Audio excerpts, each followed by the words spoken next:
The news for this Thursday, 7th of October, good evening. The 8th political dialogue meeting between the Seychelles and the European Union was held today. The annual meeting, which is a milestone of the EU-Seychelles long-standing partnership, was co-chaired by the Minister of Foreign Affairs and Tourism, Sylvestre Radegonde, and the ambassador of the European Union to Seychelles, Vincent Deguerre. At the end of the meeting, the co-chairs stated that Seychelles and the EU will continue working actively together to address post-pandemic challenges and recovery. They also agreed to explore further cooperation in the areas of maritime and global security, blue economy and sustainable fisheries management, as well as preservation of the environment and the fight against climate change. Following the discussions between Seychelles and the European Union, it was agreed to allow Seychellois sailors to receive another part of the compensation. This was one of the many points discussed by both sides. The Minister-designate and Minister of Fisheries, Jean-François Ferrari, made the announcement during a press conference this afternoon. The first part of the seamen's compensation was paid last year. The Ministry of Health has announced that it has started giving a third jab to a group of people who are more at risk of COVID-19. Speaking during a press conference this afternoon, the Health Commissioner, Dr. Jude Gédéon, says this is because clusters of cases are still occurring.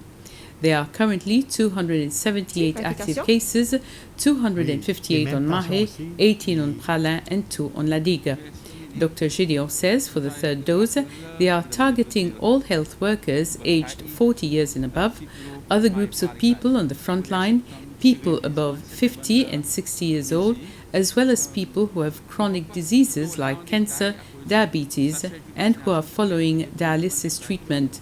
They will be able to take their third dose 6 months after taking their second jab. There are currently some 35,000 doses of the Pfizer vaccine to be used for this exercise. We are noticing a resurgence of cases on Pralin this past couple of days in at least 2 clusters that we know, but there are others. We're doing more tests. We are concerned that this may signify the start of another surge on Pralin. The cases are distributed around all the districts of Mahé, Pralin, and La Digue. The district with the highest number of cases right now, active cases, is Anse Royal, followed by Montbixton and Montfleury, Beauvallon. Age distribution remain in the young adults, workforce remain most affected. And we ask organizations, private or public, to please relook at your SOPs and reinvigorate your staff to follow them. It's by doing so that we can help prevent spread, help resurgence of cases, so that we can, as we approach Christmas and the festive season, as we call it, we may do so with a bit more normality. So let us do that. Let us continue to take the measures, and one of them being to take the vaccine that is available for free, either as a first time if you have not been vaccinated yet, or as a third dose if you have been vaccinated more than 6 months ago. Just watch the schedule that is being published, the weekly schedule, and where the vaccines are being given. 8 families have received keys to their new homes at the Flamboyant Housing Estate in Montfleury district. This was in a ceremony to celebrate the Habitat Week from the 4th to the 8th of October. They are moving into one of the 2 newly built 8-unit blocks of flat. 8 other families have already moved in the first block some months ago. The Minister for Lands and Housing, Billy Ragassamy, called on the families to live in unity and not to tolerate antisocial activities around their compound. He says the government will continue its effort to address the housing situation in the country. Staff of the ministry also contributed 6,000 rupees, which will be divided between 3 families in need. 120 in-service teachers graduated today after successfully completing a 3-year training course in education to become qualified teachers. Another group of 64 teachers equally received their diploma certificates in a separate ceremony. Teachers who performed well in their respective diploma programs, namely primary, early childhood, secondary and advanced diplomas, were rewarded for best in practice and best academic performance.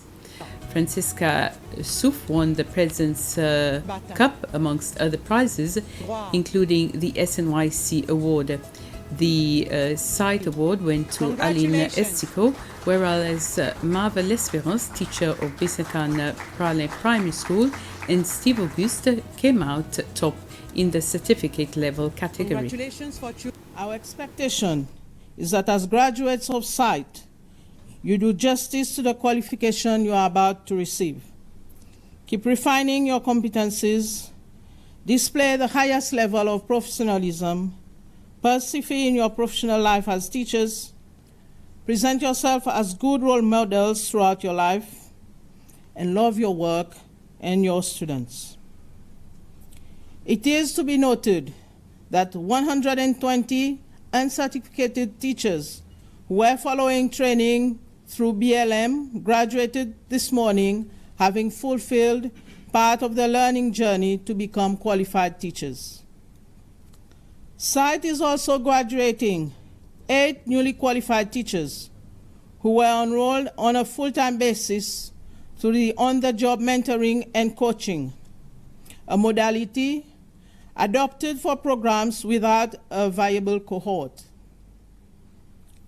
Through this modality and the cooperation of the learners, we are today graduating 5 secondary English teachers, 1 French, and 2 mathematics teachers. For each subject, we started with 1 learner in January 2018.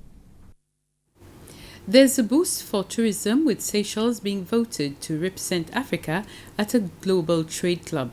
Victoria joins Casablanca on the executive committee of the World Tourism Cities Federation. The appointment will help boost the country's global tourism profile and bring a host of other benefits. They include training, funding for projects, and exchanges with other places reliant on holidaymakers. In fact, they wanted to have a meeting in Seychelles. Now, but because of COVID, everything has sort of stopped. But eventually, we could hold a meeting, the WTCF meeting in Victoria, in Seychelles. People come from almost all around the world coming to Seychelles. There will be people spending money in the hotels and buying things in Seychelles. That will be, revenue generating for Seychelles. I mean, normally the meeting lasts about 5 days, 4 to 5 days. So that's very interesting. And we come to the end of this news summary. I'll be back at 8 with the news in Creole. Goodbye.